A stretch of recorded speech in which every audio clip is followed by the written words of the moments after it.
Gog et Magog sont mentionnés en Apocalypse 27.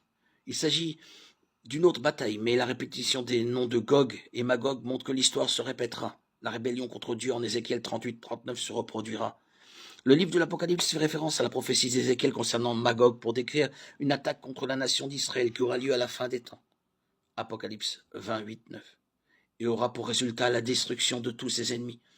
À l'issue de cette bataille, Satan sera enfin jeté dans les temps de feu et de soufre, où il demeurera éternellement. Apocalypse 20-10.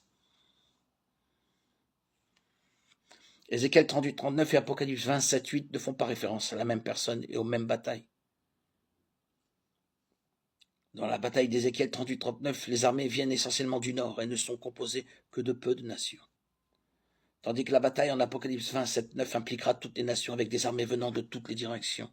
Satan n'est pas mentionné en Ézéchiel 38-39, tandis qu'en Apocalypse 27, le contexte montre clairement qu'il est à l'origine de la bataille de la fin du millénium.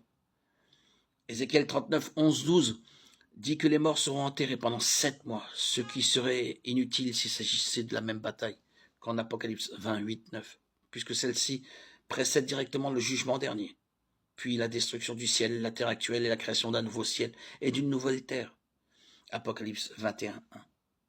En revanche, si cette bataille a lieu au début de la grande tribulation, il y aura évidemment besoin d'enterrer les morts, car Israël sera occupé pendant encore 1000 ans, la durée du millénium. Apocalypse 24, 6. Dieu se sert de la bataille en Ézéchiel 38-39 pour ramener Israël à lui, tandis qu'en Apocalypse 20, Israël vient de lui demeurer fidèle pendant 1000 ans, le millénium.